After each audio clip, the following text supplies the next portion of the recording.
4 बजे तक वो ओवर हो जाएगा। ठीक है। स्टार्ट करते हैं। Middle term. मिडिल टर्म क्या होता है? मिडिल टर्म बीच वाला टर्म। एग्जैक्टली मिडिल में जो टर्म होता है that is called middle term. ठीक है। नाउ अगर मैं बात करूं, सपोज करो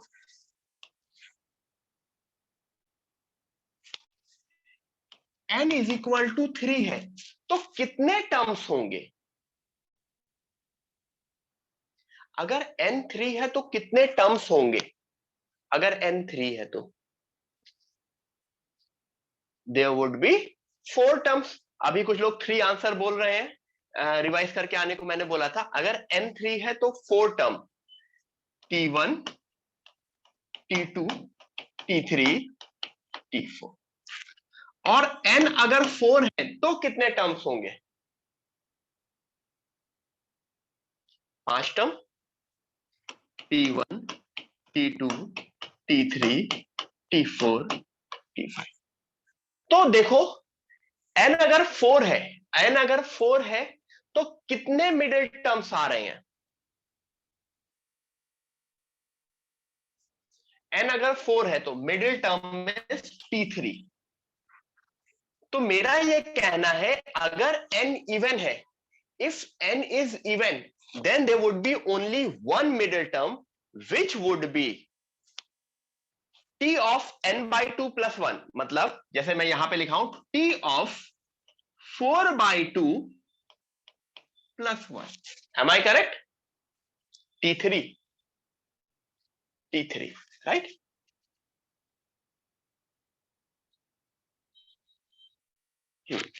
और मेरा साथ ही साथ मेरा ये भी कहना है कि अगर n ऑड है तो कितने मिडिल टर्म्स आ रहे हैं? How many middle terms are there? इस केस में ये दो है, मतलब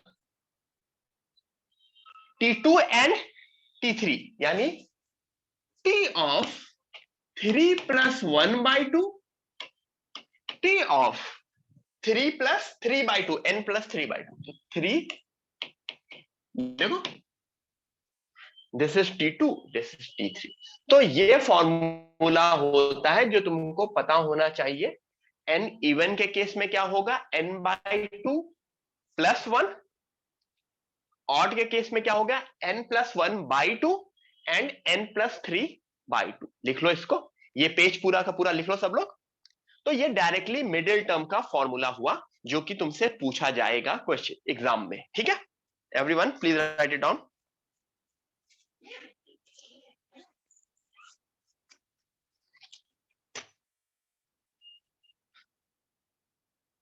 मेरा वीडियो ब्लर है, let me check my WiFi. मेरा कौन सा वाईफाई कनेक्टेड है?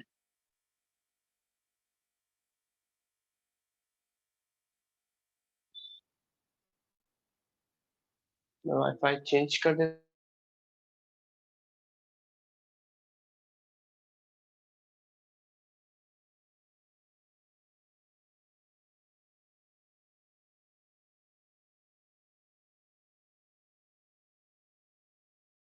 एवरीवन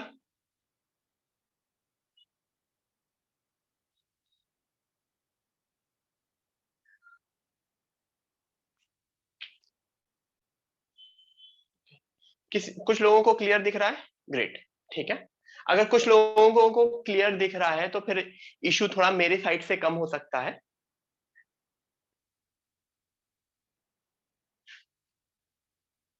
देख लो, देख लो, मैं साइड से हट भी गया हूं। Take your time guys. ठीक है, ठीक है। अच्छा, नाउ क्लियर। ठीक है, यस ग्रेट। आगे बढ़े। अच्छा, जैसे मैंने पिछली बार बात की थी आप लोगों से, याद है पिछली क्लास जो लास्ट वीक मैंने एक बात की थी, तो कुछ लोगों ने बोला था सर थोड़ा सा टाइम ज्यादा दिया कीजिए लिखने के लिए। तो don't worry guys, I will give you sufficient time to write it down. ठीक है,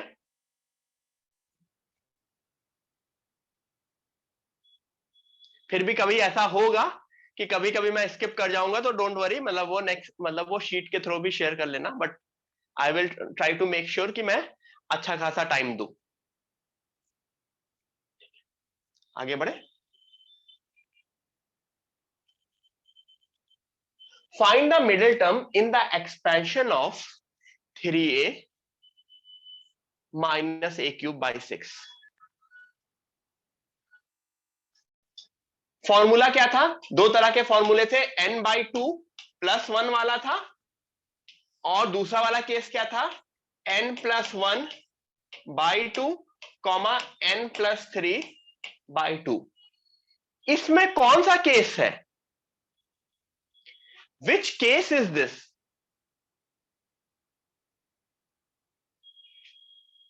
दिस इज सेकेंड केस ना, ऑड वाला। This is odd case. तो ऑड केस में क्या होता था? यानी कि जो मेरे टर्म्स होंगे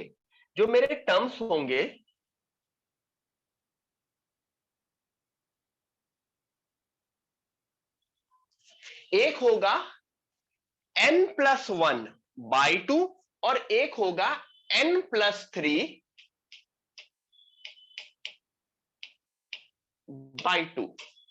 9+1/2 will give me fifth term and 9+3/2 will give me sixth term. तो मेरे fifth and sixth term would be the middle terms.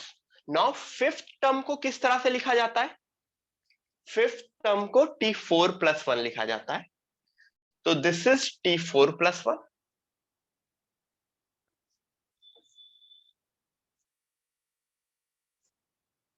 and sixth term को,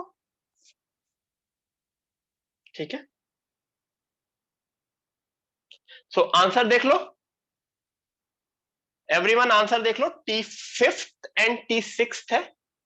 these are the middle terms. दो मिडिल टर्म्स होते हैं जब भी value odd होती है, ठीक है। सीधे सीधे मैंने फॉर्मूला निकाल दिया है t5th एंड t6th का, लिख लो प्लीज।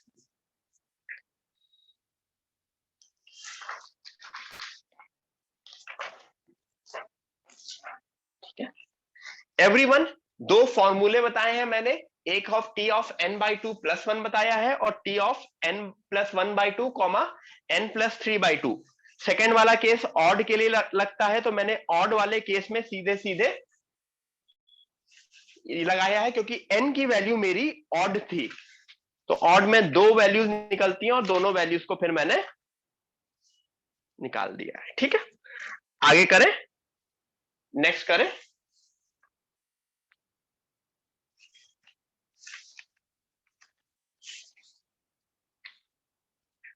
यस, नेक्स्ट करें।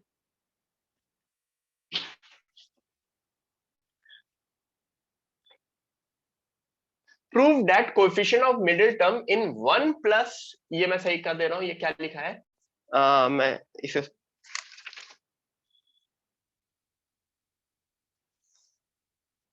इन 1+2x + x² की power n is 2n, numerator में 1 × 3 × 5 ... 2n-1 और डिनोमिनेटर में फैक्टोरियल। ये मुझको प्रूफ करना है, ठीक है, ये मुझको प्रूफ करना है, करो। ठीक है, पिछला वाला क्वेश्चन किसी से छूट गया होगा तो देख लो, दिस वाज द क्वेश्चन। किसी को स्क्रीनशॉट लेना है ले सकता है, ठीक है।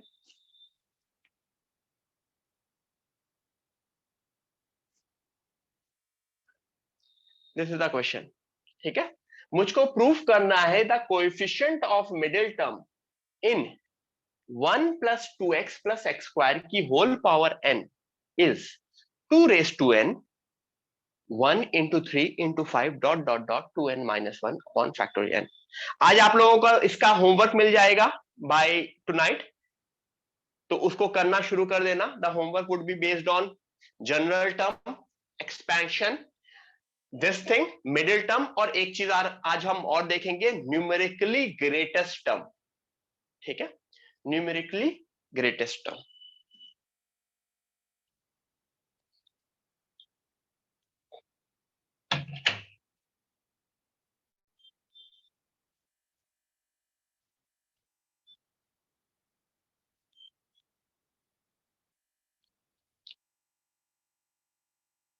सबसे पहले इसका क्या करोगे, क्या ये एक बाइनोमियल एक्सपेंशन है? Is it a binomial expansion? What do you mean by binomial? Binomial का मतलब क्या होता है?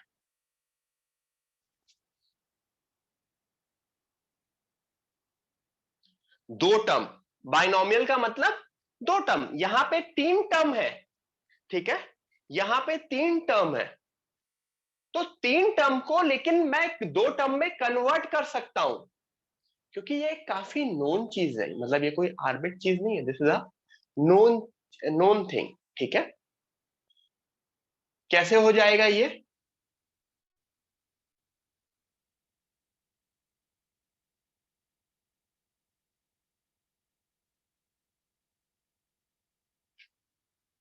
बहुत ही आराम से, अगर मैं एक स्टेप बोल करूं, this is X plus one का होल स्क्वायर, यानी एक्स प्लस वन की power 2n। Agree? X plus one या वन प्लस एक्स भी कोई बोल दे तो कोई इश्यू नहीं है। अच्छा, ये इसकी पावर इवन है कि ऑड है? इसकी पावर इवन है कि ऑड है? The power becomes even, 2n, 2n। तो इवन पावर में मिडिल टर्म क्या होता है? n by two plus one. तो इसमें मिडिल टर्म क्या होगा? 2n by two plus one, means the middle term would be t of n plus one, t of n plus one. तो t of n plus one अगर मैं निकालने जाऊं, तो t of n plus one का coefficient क्या होगा?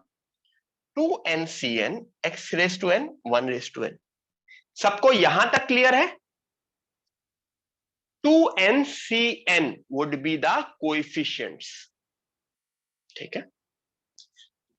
अब मेरे लिए मुझे ये प्रूफ करना है कि this should be equal to 2n cn, ठीक है। एवरीवन, एक मिनट दूंगा सबको, सोचो, करो।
हुआ? जिसका जिसका हो गया, डन बोले, डन बोले, अपनी पीठ ऐसे करे, वाह वाह वाह, हो गया मुझसे, सही है, good.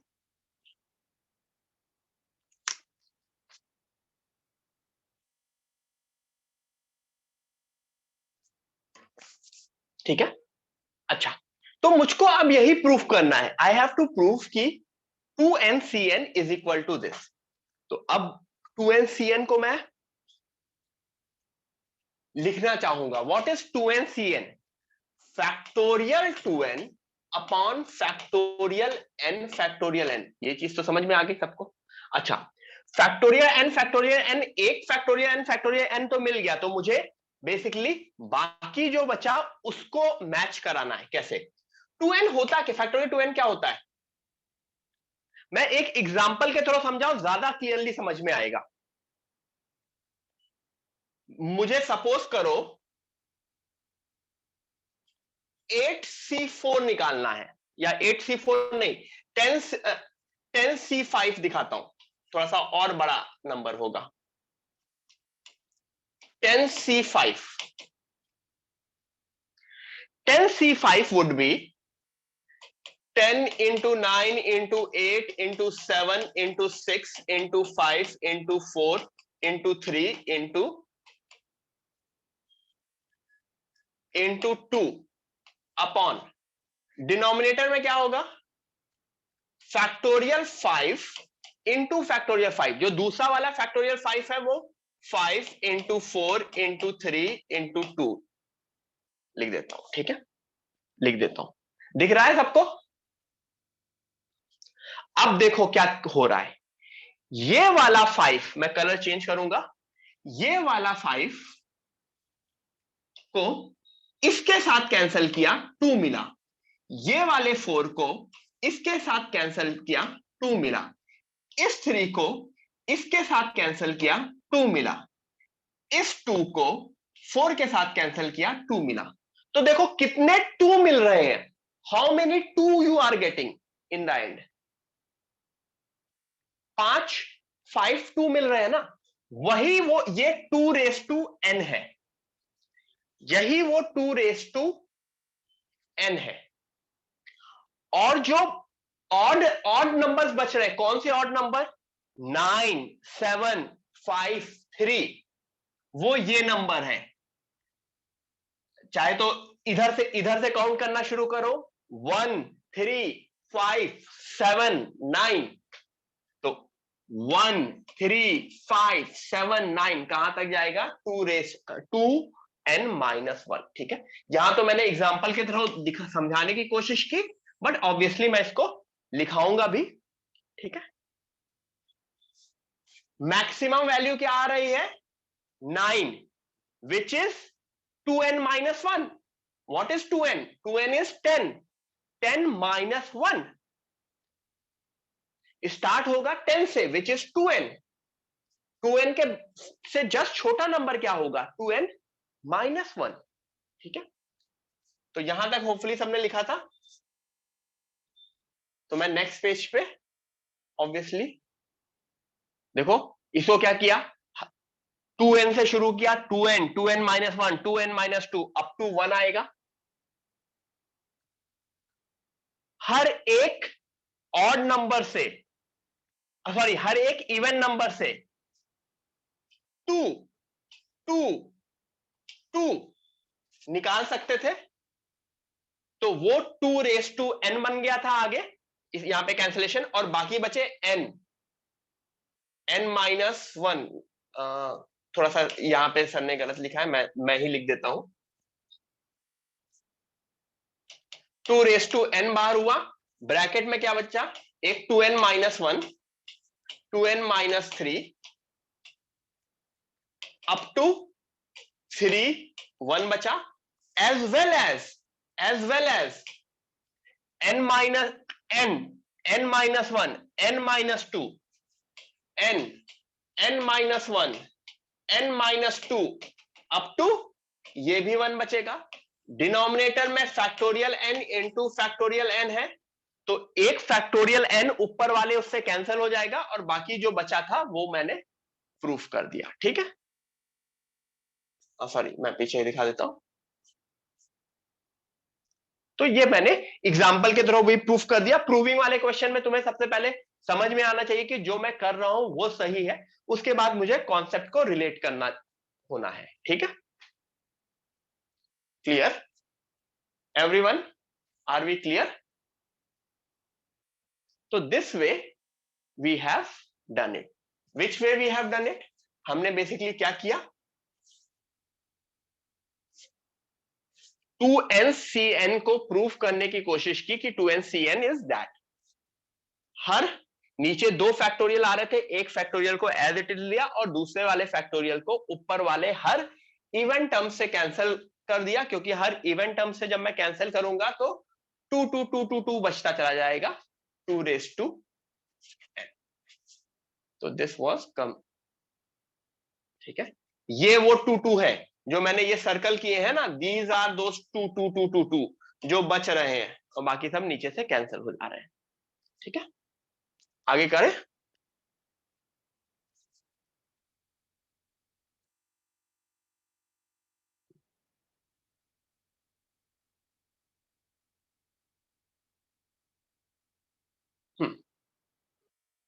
Next question, find the number of irrational terms.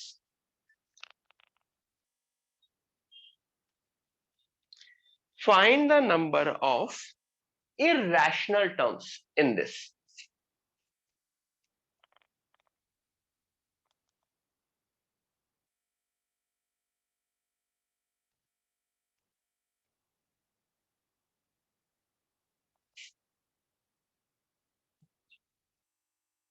ठीक है,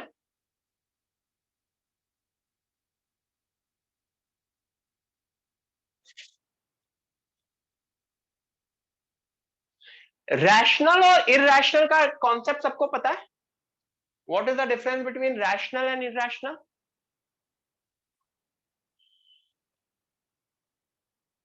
जहां पे पावर इंटीजर होती हैं दोज आर रैशनल, और जहां पे पावर इंटीजर नहीं होती हैं दोज आर इरैशनल. ठीक है, रूट वाली चीजें जो है रूट टू इरैशनल, मतलब 2 की पावर 1/2 इरैशनल, 2 की पावर 1/3 इरैशनल, 2 की पावर 3/5 इरैशनल, 4 की पावर 1/2 ये रैशनल है कि इरैशनल? 4 की पावर 1/2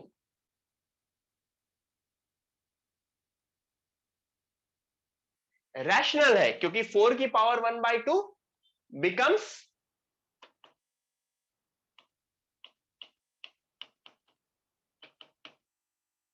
विच इज 2. ठीक है, तो रैशनल इरैशनल पता होना चाहिए. This is the basic maths. कुछ आप लोगों के लेक्चर्स भी हुआ करते हैं बेसिक फाउंडेशन के, वो प्लीज क्या करो. ठीक है, अब टोटल कितने टर्म्स होंगे क्वेश्चन में? How many terms would be there? 21. ठीक है, तो क्या मैं हर एक टर्म को लिखने के बाद उसमें से ढूंढूंगा कौन सा रैशनल है कौन सा इरैशनल है? नहीं, ऐसा तो नहीं होगा.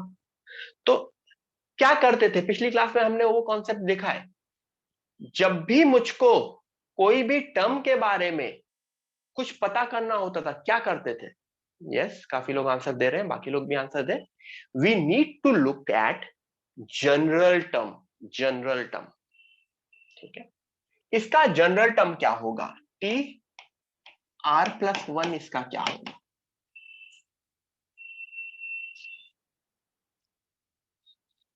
ट्वेंटी सी आर 4 की पावर 1/3 की पावर 4 की पावर 1/3 की पावर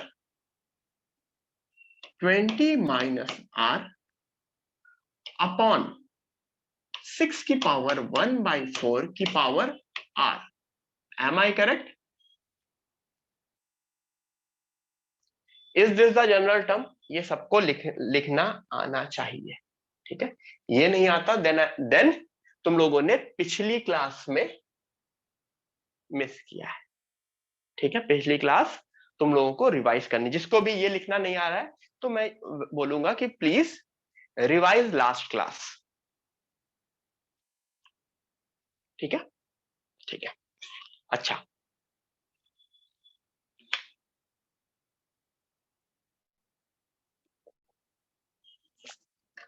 मुझको ये बताओ,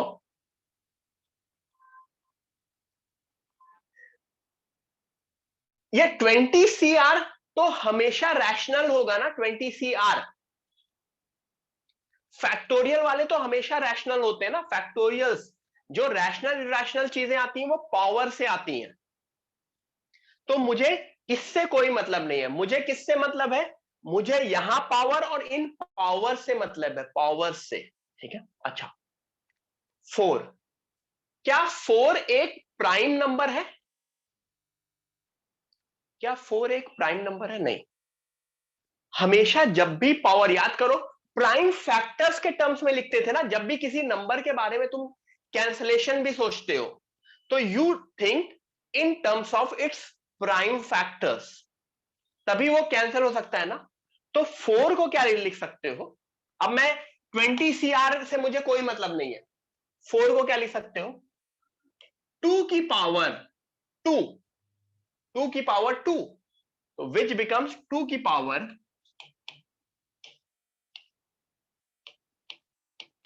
एम आई करेक्ट अपॉन, क्या 6 एक प्राइम नंबर है? नहीं, 6 भी नहीं है, तो 6 को भी तो पलट के लिखोगे ना, 6 को भी तो कुछ और लिखोगे ना। 6 क्या लिखोगे?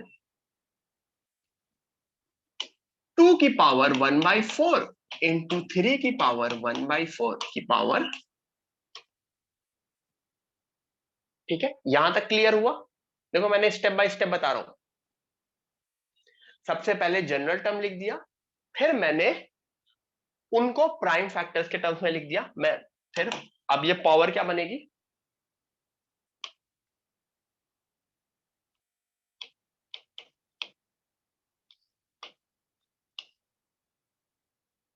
ये 2/3 मल्टीप्लाई होगा। ठीक है, यहां पे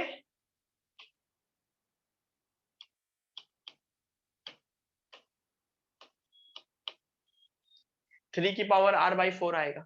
ठीक है, यहां तक क्लियर है?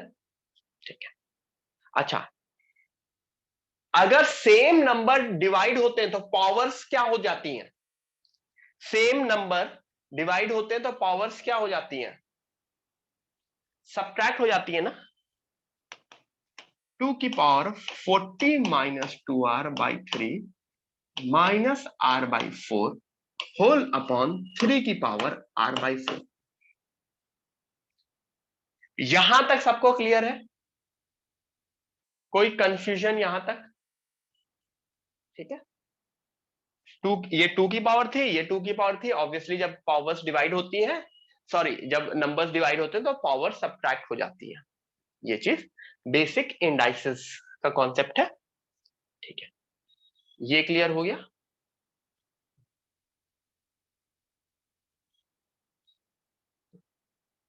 सेम सेम होना चाहिए ऑब्वियसली, ये 2 2 होना चाहिए। 2 और 3 3 वाइज थोड़ी हो सकता है कि 2 डिवाइड बाई 3 तो तब भी पावर सब्ट्रैक्ट हो, नहीं ना। 2 2, जब 3 3 सेम होंगे तो मल्टीप्लीकेशन में पावर ऐड हो जाती है, डिवीजन में पावर सब्ट्रैक्ट हो जाती है। ठीक है, ठीक है। अच्छा, अगर किसी को ये कॉन्सेप्ट में ये कि सर ये डिनोमिनेटर में क्यों आया, यहाँ पे 1/6 था ना, 1/6 था ना, तो जब वो करोगे तो वो मल्टीप्लाइड बाई 1/6 आएगा। ठीक है, 20 CR तो हमेशा रैशनल होगा, तो 20 CR से कोई मतलब नहीं है। अच्छा, अब ये रैशनल होना चाहिए। अगर ये नंबर रैशनल होना चाहिए तो 2 की पावर भी इंटीजर आनी चाहिए एंड 3 की पावर भी इंटीजर आनी चाहिए। ठीक है, आई रिपीट, 2 की पावर भी इंटीजर आनी चाहिए, 3 की पावर भी इंटीजर आनी चाहिए। ठीक है, कुछ लोग इसको थोड़ा सा और अच्छे से करके लिख लेंगे। बताओ, ये क्रॉस मल्टीप्लाई होके ये और अच्छे से लिखा जा सकता है ना?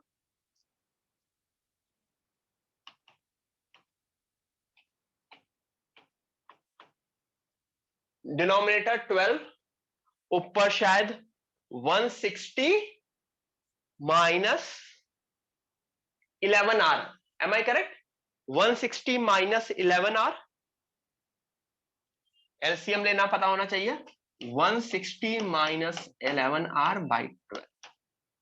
ठीक है, ये मेरा फाइनल आया, ये मेरा फाइनल आया। क्या मैंने कोएफिशिएंट हटा दिया था? रैशनल या इरेशनल चेक करने के लिए मुझे क्या होना चाहिए? अनुज जादव बेटा, कितनी बार बोला है हैंड डाउन रखा करो, लास्ट टाइम बोल रहा हूं, आई डोंट।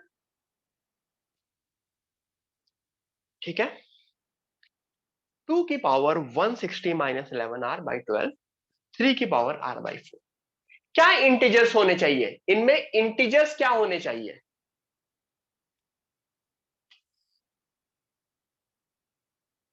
पावर इंटीजर होना चाहिए। जिसको भी ये चीज नहीं समझ में आई, 40 minus 2r/3 minus r/4, LCM cross multiplication, please कुछ फाउंडेशन लेक्चर्स भी हमारे चैनल पे अपलोडेड है, बेसिक मैथ्स फाउंडेशन के, रंजीत सर के, वो देख ले।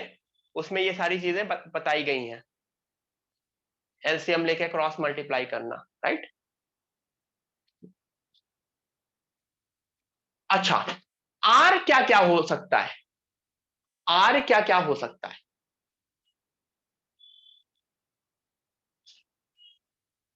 आर की वैल्यू हो सकती है 0 से 20। तो मुझको बताओ, अगर r/4 इंटीजर है, अगर r/4 इंटीजर है तो r क्या होना चाहिए? क्या 0/4 इंटीजर होता है? 0/4 इंटीजर होता है? कुछ लोग नो क्यों बोल रहे हैं? 0/4 इंटीजर होता है। 1/4 इंटीजर होता है? नहीं। 2/4 नहीं। 3/4 नहीं। 4/4 यस। फिर 8/4, फिर 12/4, 16/4, 20/4, बेसिकली डिविजिबल बाय 4। तो मेरे पास सबसे पहले सिर्फ डिनोमिनेटर से मुझको जो r की वैल्यू मिली 0,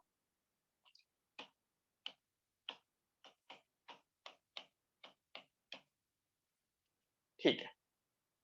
अब चेक करो, क्या जीरो पुट करने से, क्या जीरो पुट करने से ये वाली पावर भी इंटीजर आ रही है?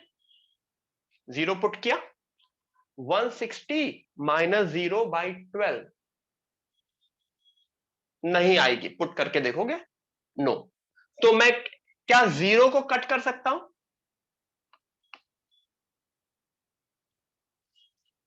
4 पुट करो, 4, 160 माइनस 44/12 आएगी? शायद 4 से भी नहीं आएगी।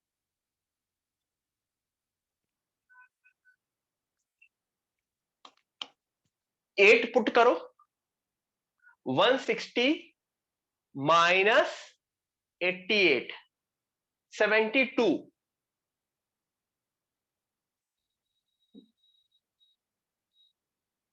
कोई बोल रहा है 4 से आ रही है, 44, 44 किया 100,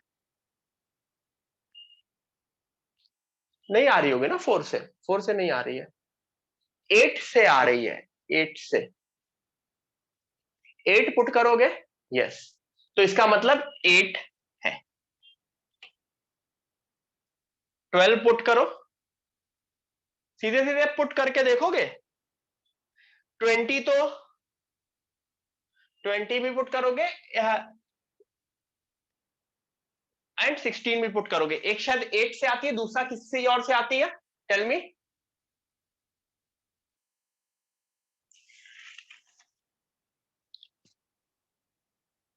20 से क्या? 20 से शायद निगेटिव इंटीजर आता है ना? तो क्या निगेटिव इंटीजर इंटीजर होता है? ऑफ कोर्स होता है। निगेटिव इंटीजर भी तो इंटीजर होता है ना। -2 इज एन इंटीजर, यस और no? Yes.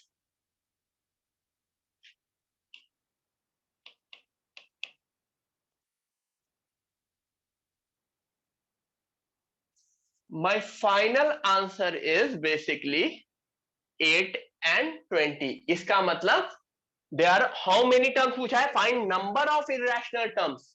How many irrational terms are there? There are only two terms, two irrational terms। This was a good level question, good level question। मतलब properly JEE main का आया हुआ question है ये, ठीक है? ठीक है। हाँ सॉरी, मैंने आंसर उल्टा बोल दिया।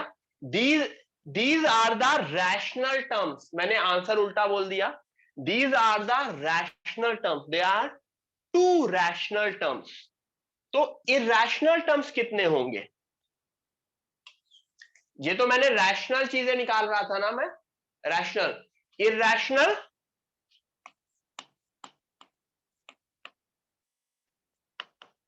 19, there would be 19 irrational terms। क्यों? टोटल नंबर ऑफ टर्म्स 21 होते हैं। Clear? Are are we guys clear?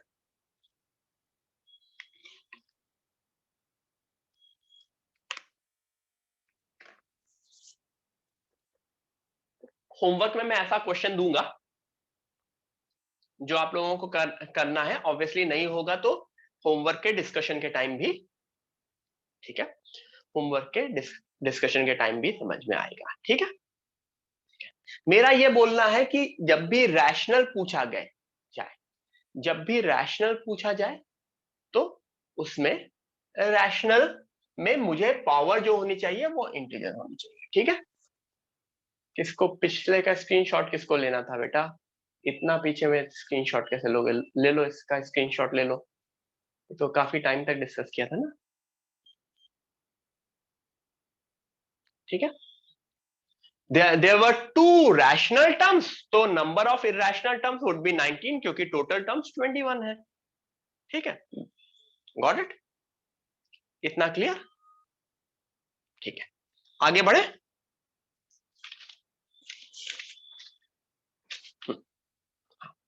मुझे स्लाइड चेंज करने दो, let me change the slide, just give me a moment. So hopefully यहां तक आप लोगों को चीजें समझ में आई होंगी। 20 ये हो गया, लेट मी। अब एक इंपॉर्टेंट चीज करने वाले हैं। क्या चीज करने वाले हैं? मैंने शायद अभी कुछ देर पहले भी पूछा, बोला था, याद है किसी किसी को? हाँ, वीडियो ऑफ है, ऑब्वियसली मैं स्लाइड चेंज कर रहा हूँ तो इस वजह से वीडियो ऑफ है।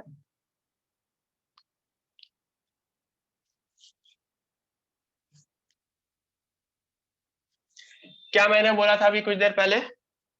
Anyone? Numerically greatest term, numerically greatest term.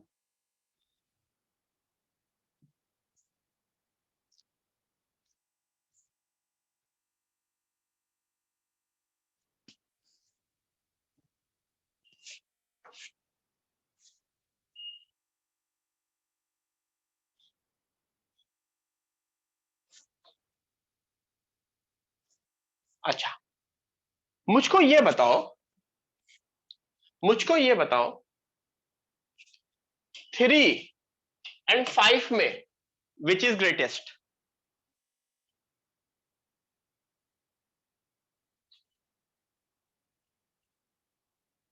5, ठीक है।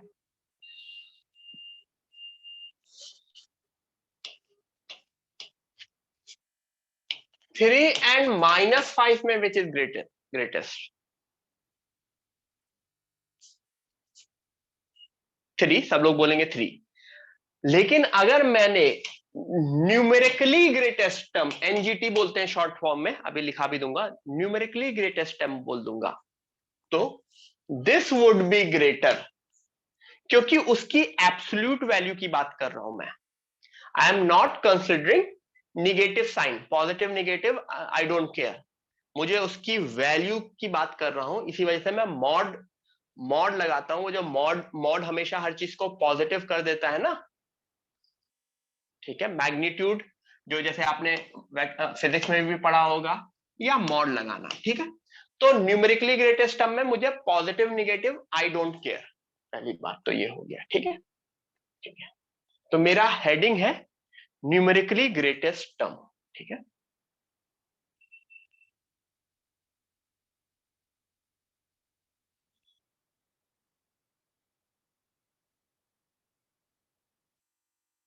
Everyone please put down the heading numerically greatest term. ठीक है, सीधे सीधे मैं क्वेश्चन से शुरू करता हूं। पहले ये समझो, एक फॉर्मूला होता है, उस फॉर्मूले का प्रूफ मैं नहीं बता रहा हूं, उस फॉर्मूले का प्रूफ मैं नहीं बता रहा हूं, क्योंकि मेंस में वो प्रूफ नहीं आता।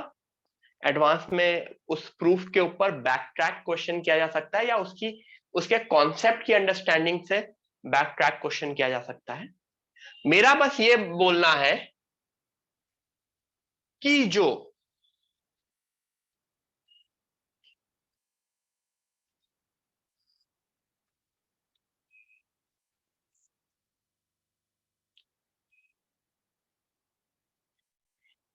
अगर यहां T1 है, अगर यहां T1 है तो T2 उससे थोड़ा सा बड़ा हो सकता है, T3 उससे बड़ा हो सकता है, ठीक है।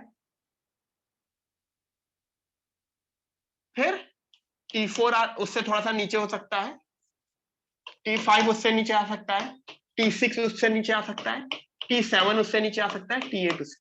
मतलब जब भी बाइनोमियल एक्सपेंशन होता है, आई रिपीट, जब भी बाइनोमियल एक्सपेंशन होता है तो एक ट्रेंड फॉलो होता है। अगर वो इंक्रीज कर रहा है तो पहले इंक्रीज होगा, the moment it decreased it will keep on decreasing. ऐसा नहीं होगा कि T1 के बाद T2 ऊपर बढ़ा, फिर T3 नीचे आया, फिर T4 ऊपर बढ़ा, फिर T5 और नीचे गया। नहीं, ऐसा नहीं होगा। सिर्फ एक पहाड़ बनेगा। वो अपनी पहाड़ बनाते हो ना, there would be only one, ठीक है, वन ट्रेंड। मतलब ऐसा हो सकता है, या फिर ऐसा हो सकता है, या फिर बिल्कुल सिमेट्रिकल भी हो सकता है। अगर बिल्कुल सिमेट्रिकल होगा तो उस केस में क्या होगा? न्यूमेरिकली ग्रेटेस्ट टर्म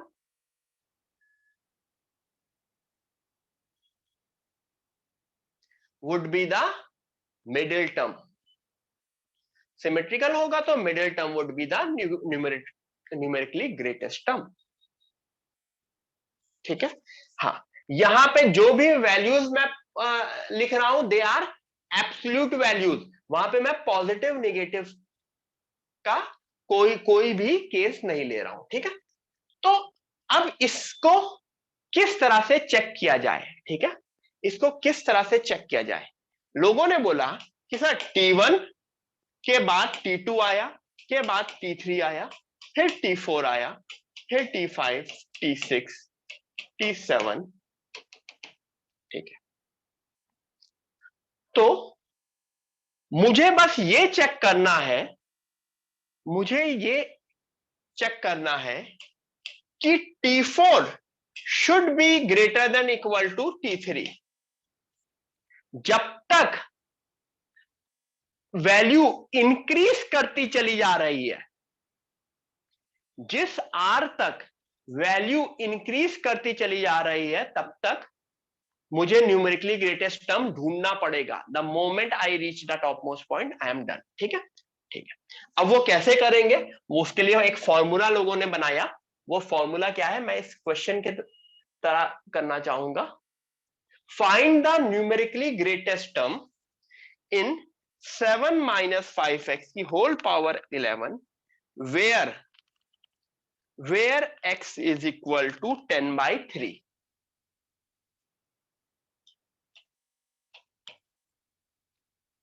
10/3 है, एक मिनट में देख लेता हूं।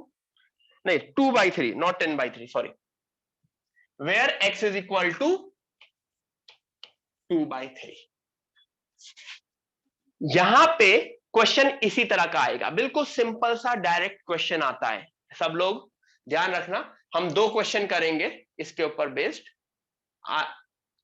इंपॉर्टेंट पॉइंट है, ये इंपॉर्टेंट चीज है।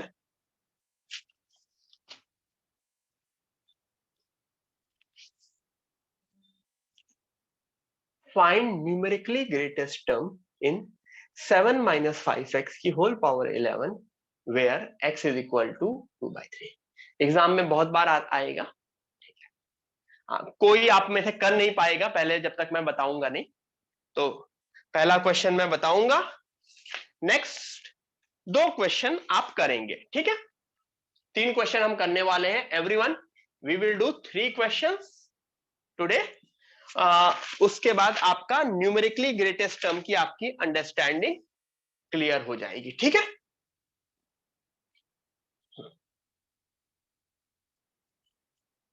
मैं समझाता हूं क्या करना है इसमें। मैंने क्या बोला था? TR+1 should be greater than equal to TR, am I correct?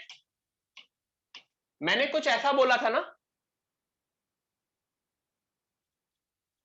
मुझे ऐसा R ढूंढना है, मुझे ऐसा R ढूंढना है सच दैट मेरा TR+1, मेरा वो वाला टर्म अपने पिछले टर्म से बड़ा हो। ठीक है, तो इसको क्या मैं इस टीआर को इधर नीचे ला सकता हूं? Can I right it like this?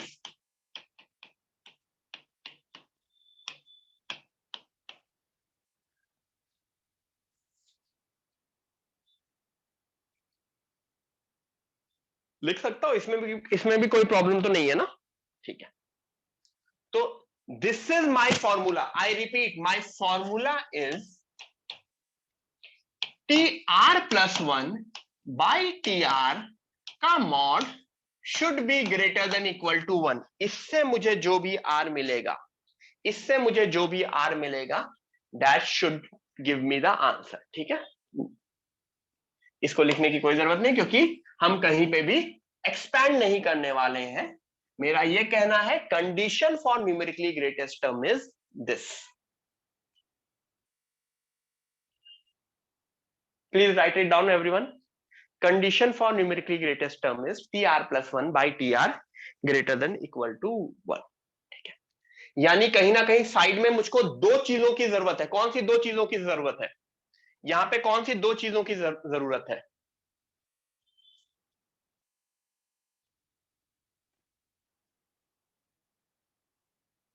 बताओ।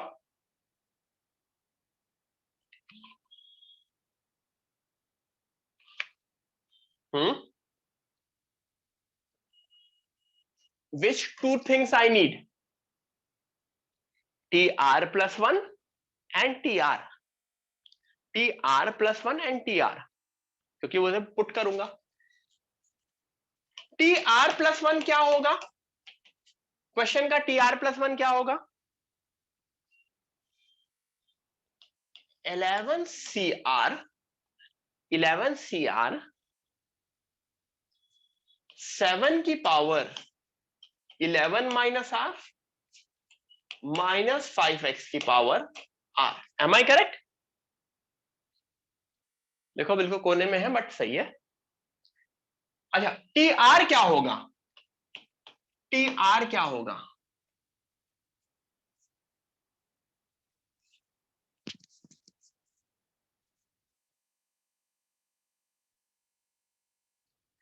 टी आर में T r can be written as,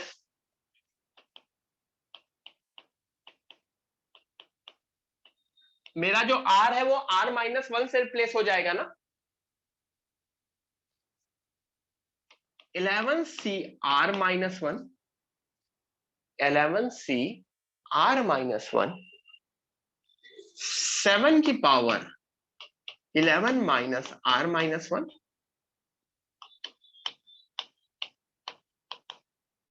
which can be 11 C r minus one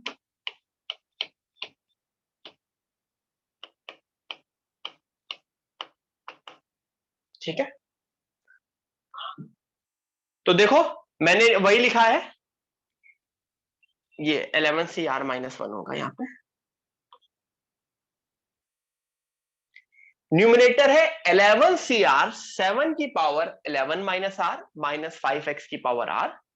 denominator है 11 सी आर माइनस वन 7 की power 11 minus r plus one, क्योंकि वो minus minus plus दे देगा। ये clear हुआ? Put किया है वैल्यू और कुछ भी नहीं किया। किन किन दो चीजों की वैल्यू पुट की है? टी आर प्लस वन की और टी आर की। ठीक है, इतना लिख लो सब लोग, सब लोग इतना लिखो। कुछ कुछ कैंसल हो सकता है न्यूमरेटर एंड डिनोमिनेटर में। अच्छा, माइनस माइनस से तो कोई फर्क नहीं पड़ता। ऊपर 5x की पावर आर है, नीचे 5x की पावर आर माइनस वन है, क्या बनेगा ये? 5x की पावर आर एंड 5x की पावर आर माइनस वन, ये कैंसिल होके न्यूमरेटर में 5x दे देगा, न्यूमरेटर में 5x दे देगा, या माइनस 5x बचेगा, लेकिन मॉड है तो मॉड मॉड की वजह से मैं 5x ही लिख दे रहा हूं। ठीक है, अच्छा, ऊपर 7 की पावर 11 माइनस आर है, नीचे 7 की पावर 12 माइनस आर है, क्या बचेगा? डिनोमिनेटर वाला 7 बचेगा। हर क्वेश्चन में यही होगा, हर क्वेश्चन में यही होगा कि ऊपर वाले में जो सेकंड टर्म है उसकी पावर एक ज्यादा होगी, नीचे वाले टर्म में नीचे वाले की पावर एक होगी, क्योंकि ये फॉर्मूला तो हर क्वेश्चन में सेम रहेगा ना। अच्छा, सब लोगों को वो बाइनोमियल प्रॉपर्टी याद है, 11 NCR upon NCR minus 1,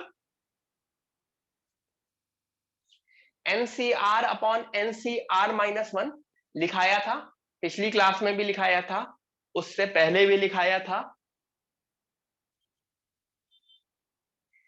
NCR है, ऊपर 11CR है, नीचे 11CR माइनस 1 है।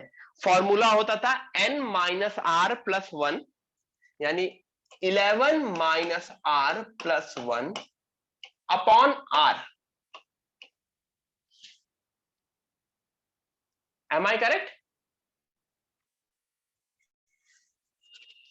11 minus R plus 1 upon R।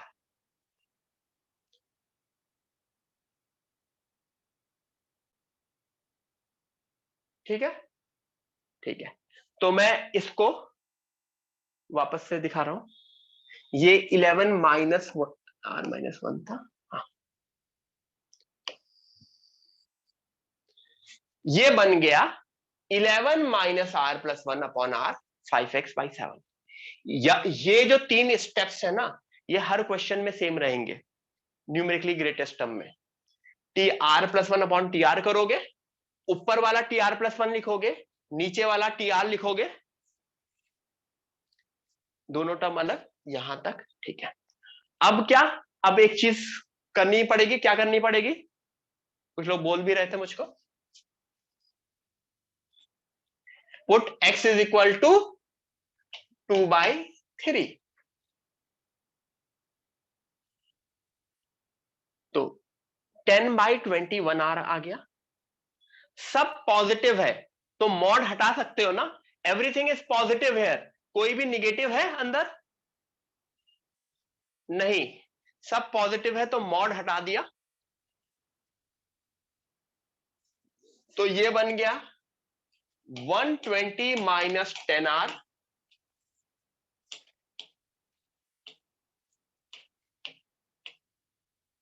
Agree?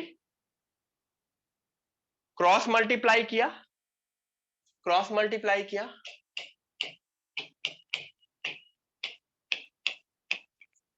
R को इधर भेजा,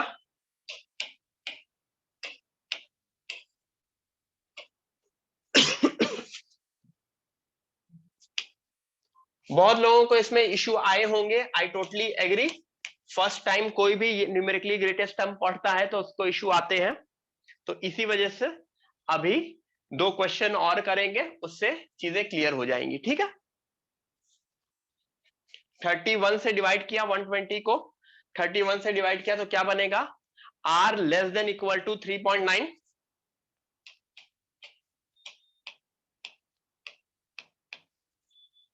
अगर R less than equal to 3.9 है तो R की मैक्सिमम वैल्यू क्या हो सकती है?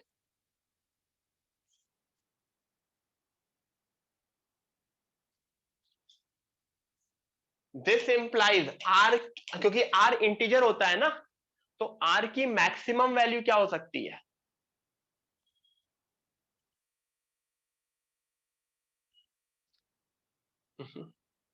क्या बच्चों, कुछ लोग 4 कैसे आंसर दे रहे हो? अगर R less than equal to 3.9 है तो R की मैक्सिमम वैल्यू क्या हो सकती है? R कैन बी 3, इंटीजर है R हैज टू बी 3। अगर R 3 है तो मेरा ग्रेटेस्ट टर्म कौन सा होगा? धनंजय, क्वेश्चन में दिया है x इज इक्वल टू 2/3, 2 बार मैं बोल चुका हूं बेटा। Why are you saying x को 2/3 क्यों लिया? डोंट आस्क मी ऐसी चीज, this is a question. Sir question में वो सर 5x क्यों दिया? क्वेश्चन का पार्ट है ना बेटा।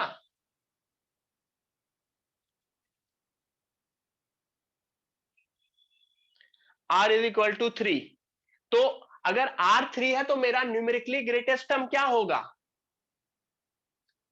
T4. T4 is my numerically greatest term. ठीक है, क्योंकि TR plus 1 is my answer. हमेशा आंसर TR plus 1 होता है. Everyone, please write it down. फिर इसके ऊपर एक और क्वेश्चन करेंगे, which would be exactly similar सा क्वेश्चन, जिससे आपको चीजें क्लियर होंगी. फिर एक और क्वेश्चन करेंगे. ठीक है. R is a integer which is less than 3.9.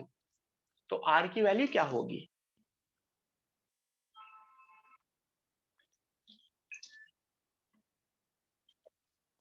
हाँ, ये 8 नहीं है, ये 3 है. R is a integer which R is a integer जिसकी वैल्यू लेस देन 3.9 है.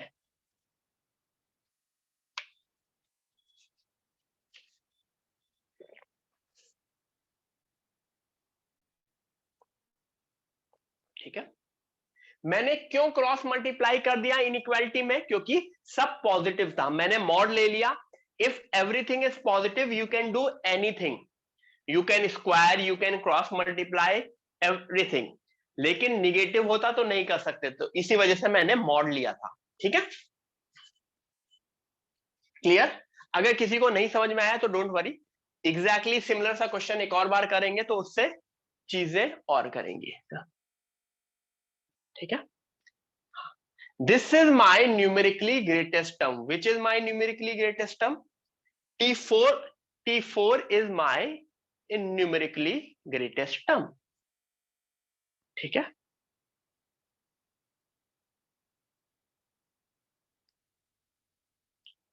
Again, same सा.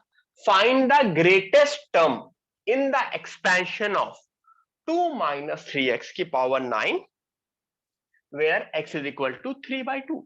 सब कुछ सिमिलर सा क्वेश्चन है. करो सब लोग ट्राई करो वापस से.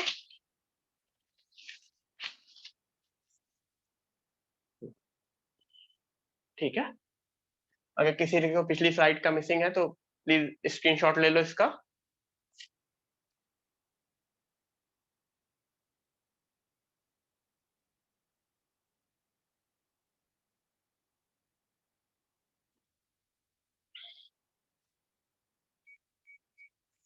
टू माइनस 3x की power 9, where x is equal to 3/2.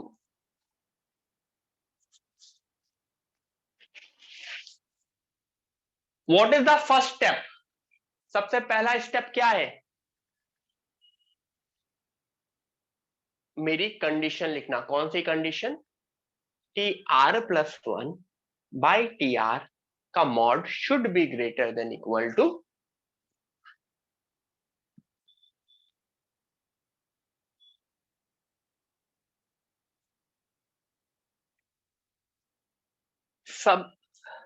सब लोगों को अब तक TR plus 1 और TR निकालना आना चाहिए. ठीक है, जनरल टर्म निकालना पता होना चाहिए.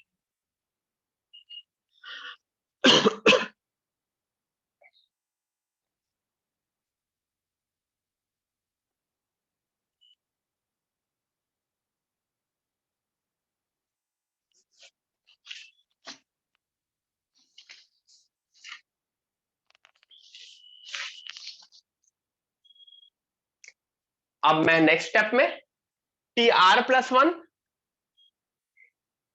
NCR 2 की power n minus r minus 3x की पावर r. ठीक है. डिनोमिनेटर में 9CR माइनस 1 2 की power 9 minus r plus 1. Denominator में माइनस 3x है. यहाँ पे x है, x सर ने लिखा नहीं है, मैं लिख देता हूं.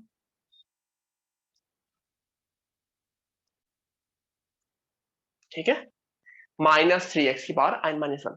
कुछ डिफरेंस हुआ पिछले क्वेश्चन से? कोई भी डिफरेंस है पिछले क्वेश्चन से? नहीं. कुछ कुछ कैंसिल होगा. काफी लोग मुझको करेक्ट आंसर दे रहे हैं. कुछ कुछ कैंसिल होगा, -3x और -3x कैंसिल होकर न्यूमरेटर में 3x बचेगा, एंड यहां पे कैंसिल होके डिनोमिनेटर में 2 बचेगा। यस, काफी लोग r की वैल्यू 6 निकाल ले रहे हैं, और t7 is NGT, t7 is my NGT. ठीक है, एनसीआर अपॉन एनसीआर -1 क्या होता है, n minus r plus 1 by r. तो मैं अगर उसको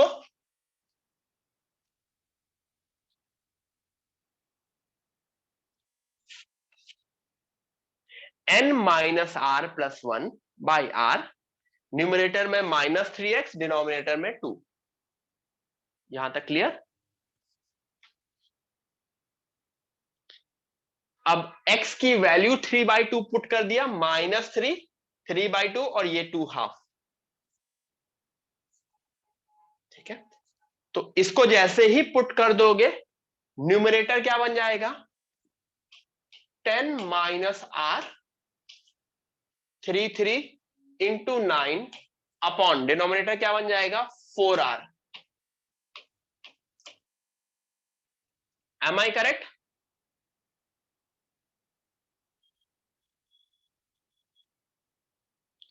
तो 90 minus 9r greater than equal to 4r, 90 greater than equal to 13r। तो 13 को 90 से डिवाइड किया, क्या बना, 13 को 90 को 13 से डिवाइड किया, 6.9। r is less than equal to 6.9, r is less than equal to 6.9, तो r की वैल्यू क्या हुई, 6। तो मेरा न्यूमेरिकली ग्रेटेस्ट टर्म क्या बना, t 6 + 1।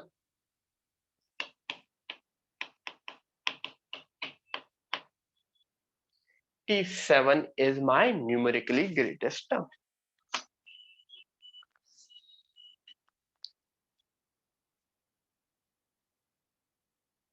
क्लियर, चीजें क्लियर आई सबको, ये समझ में आया मैंने किया क्या, मैंने बस tr+1/tr को पुट कर दिया एंड सॉल्व कर दिया, कुछ भी उसके ऊपर मैंने कुछ भी ज्यादा कुछ नहीं किया है। ठीक है, this is my numerically greatest term. एक और क्वेश्चन इसके ऊपर करेंगे जिससे बिल्कुल चीजें क्लियर हो जाए। हर केस में r is less than equal to some value आ रही होगी, r is less than equal to some value आ रही होगी, तो r को मैं इस उसके पास वाले इंटीजर के ऊपर चेक कर लूंगा। ठीक है, ठीक है, ग्रेट, आगे करते हैं।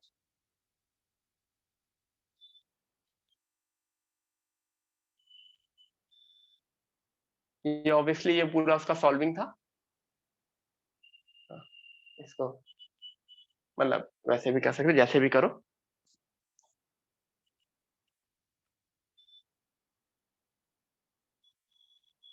ये माइनस नहीं है, क्या मैंने 3 माइनस 5x की power 15 where x is equal to 1/5।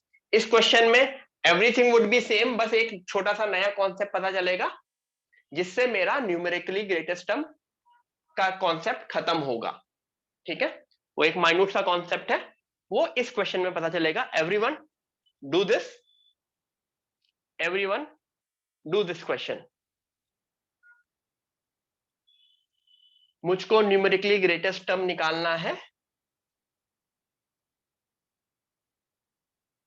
हमेशा दो चीज चाहिए होती है न्यूमेरिकली ग्रेटेस्ट टर्म निकालने में, tr+1 and tr। Yes, tr+1 और tr। तो अब ये दोनों चीज तो किसी से भी गलत नहीं आनी चाहिए, क्योंकि अगर ये दोनों तुमने गलत कर दिया तो ये क्वेश्चन ही नहीं सॉल्व होगा।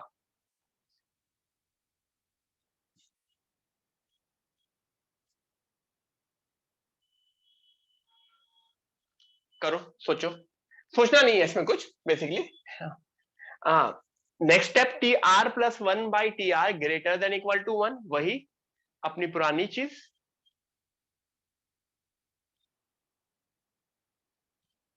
वैल्यू पुट किया, जैसे पुट किया याद करो -5x ऊपर बनता है, 3 नीचे बनता है, n minus r plus 1/r हो जाता है।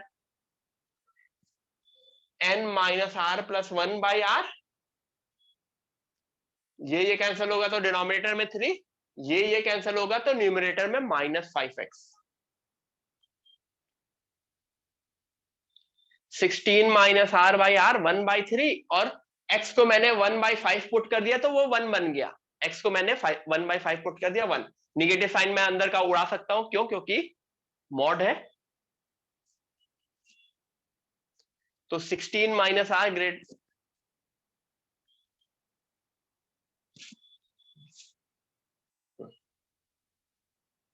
ठीक है। r less than equal to 4 आ गया सबका। तो मेरा न्यूमेरिकली ग्रेटेस्ट टर्म क्या है? ठीक है, सब लोग बोल रहे होंगे T5। Yes, T5 is my numerically greatest term, correct है। T5 is my numerically greatest term as well as T4।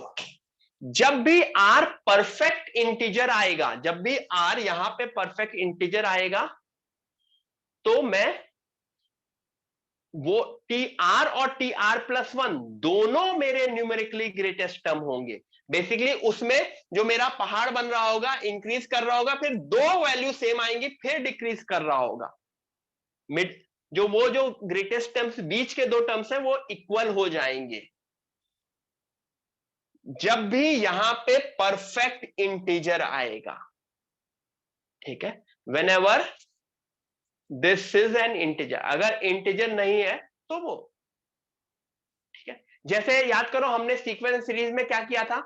Sequence series में हम कोई डिक्रीजिंग एपी है, डिक्रीजिंग एपी है, तो अगर वो 0 पे परफेक्ट इंटीजर आ जाता था तो वो डिक्रीजिंग एपी 0 पहुंच रही थी। अगर वो परफेक्ट इंटीजर नहीं आ रहा था तो वो 0 से पहले पॉजिटिव होती थी और 0 के बाद निगेटिव हो जाती थी। ऐसा होता था ना? ठीक है, जिनको भी याद है वेल एंड गुड, अगर किसी को नहीं याद है तो इट इज ओके। तो चाहो यहां पे पॉइंट ये लिख लो, whenever there is an whenever there is an integer in an inequality, there are two numerically greatest term।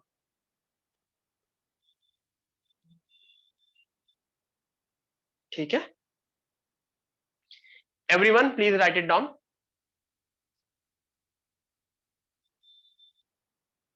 सो आज हमने middle terms and numerically greatest term के बारे में बहुत अच्छे से देखा। Am I correct? We focused mostly on middle terms and numerically greatest term.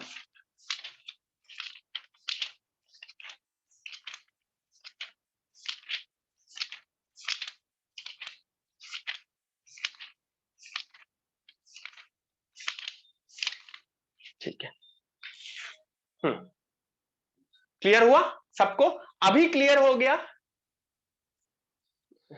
Siddhesh पूछा है सर एनजीटी पे जेई में क्वेश्चन आते हैं इस टाइप के?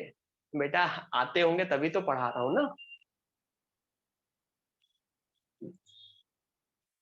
How to find the second term? कौन सा second term? T4 and T5 both are the numerically greatest term. कौन सा सेकेंड टर्म?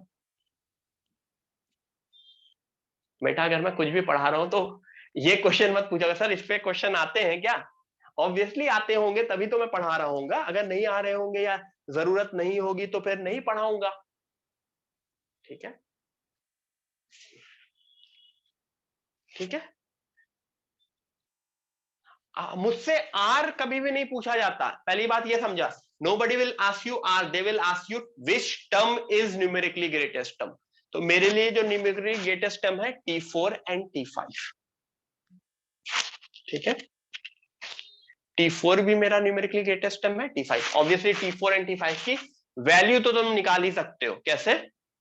अपना जनरल, जैसे T15 निकालते थे, T20 निकालते थे, कोई भी निकालते थे ना, ठीक है।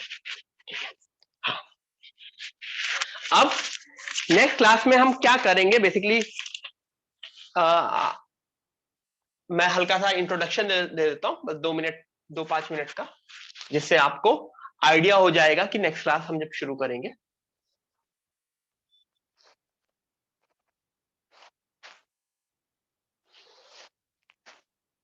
Last digit, last digit. अब बेसिकली हम लास्ट, नेक्स्ट की क्लास फोकस होगी मेरी स्टार्टिंग के first 1 hour 1.5 hour would be focusing on finding the last digit, ठीक है। लास्ट, व्हेन आई से लास्ट डिजिट, लास्ट डिजिट का मतलब एक पावर है। 2 की पावर 1 की लास्ट डिजिट कोई पूछेगा तुमसे? नहीं, नहीं पूछेगा, ठीक है। लेकिन तुमसे ये पूछा जा सकता है 1832 की पावर इसकी लास्ट डिजिट, तो क्या तुम इसको पूरा मल्टीप्लाई करके लास्ट डिजिट निकालोगे? नहीं,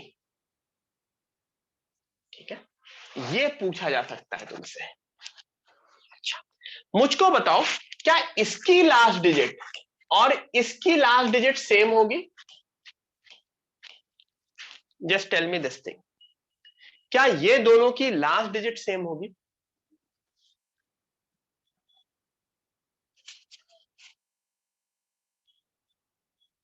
यस, इन दोनों की लास्ट डिजिट सेम होगी।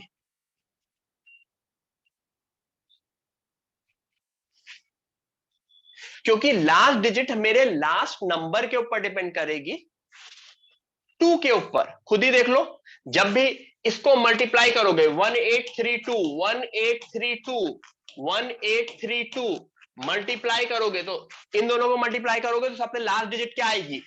2 इंटू 2। फिर मल्टीप्लाई करोगे, फिर वो 2 इंटू 2 इंटू 2। समझ में आ रहा है ना?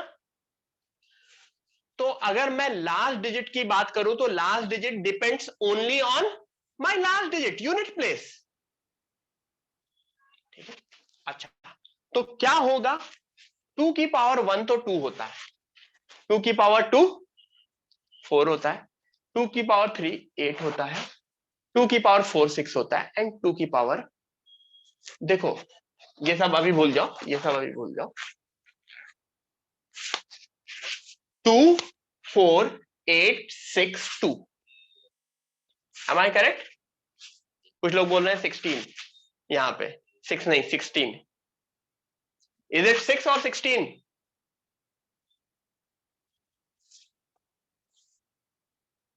It is 6। मैं लास्ट डिजिट्स लिख रहा हूं ना, मैं वैल्यू थोड़ी बोल रहा हूं, मैं लास्ट डिजिट लिख रहा हूं। 2 4 6 8, फिर 2 4 6 8, फिर 2 4 6 8। The pattern, this kind of pattern will keep on repeating 2 4 6 8 2 4 6 8। मतलब जब भी देखो, आगे भी लिख देता हूं, 2 की पावर 6 4, 2 की पावर 7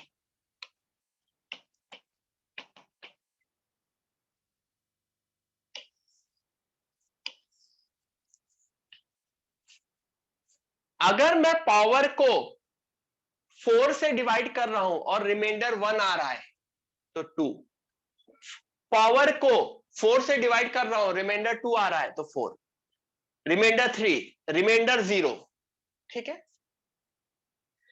5 को देखो, अगर मैं पावर को 4 से डिवाइड कर रहा हूं तो रिमाइंडर कहां आ रहा है? यहां 1, रिमाइंडर 2, रिमाइंडर 3, रिमाइंडर 4। तो अगर मैं यहां पे रिमाइंडर की बात करूं, रिमाइंडर जब भी मैं पावर को 4 से डिवाइड कर रहा हूं, 1 2 3 0, 1 2 3 0, समझ में आ रहा है? 2 की पावर 9 में, अब डायरेक्टली 2 की पावर 9 का अगर मैं पूछूं, 2 की पावर 9, 9 को अगर डिवाइड करोगे रिमाइंडर 1 आता है तो 2, 2 की पावर 37 क्या आता है? रिमाइंडर, रिमाइंडर 1 आता है, रिमाइंडर 1 आता है, तो रिमाइंडर 1 वाला आंसर क्या है? 2 की पावर 63, रिमाइंडर क्या आता है 3, यानी कि 8। सीधे सीधे डिवाइड कर दो, रिमाइंडर जो भी बचता है। 2 की पावर 100, 4 से डिवाइड कर रहे हैं, पावर को मैं 4 से डिवाइड कर रहा हूं, क्योंकि 4 का रिपीटिशन है ना, तो मैं पावर को 4 से डिवाइड कर रहा हूं। तो 100 की power 4, sorry 100 divide by 4, reminder 0। 0 वाले केस में आंसर क्या आता है 6।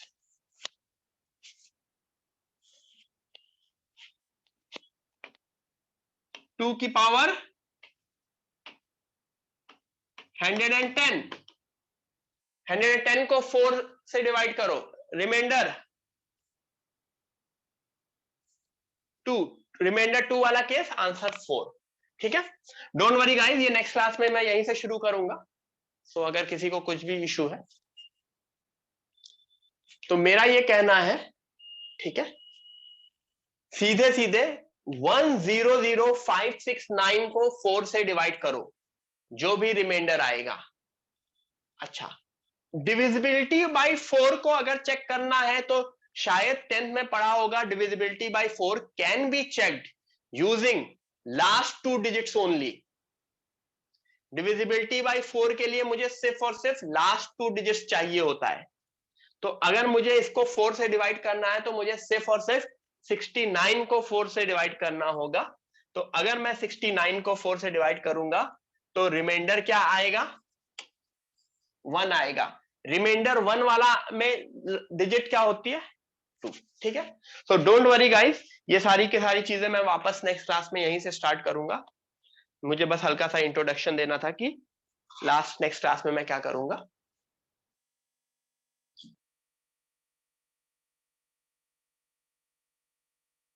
ठीक है,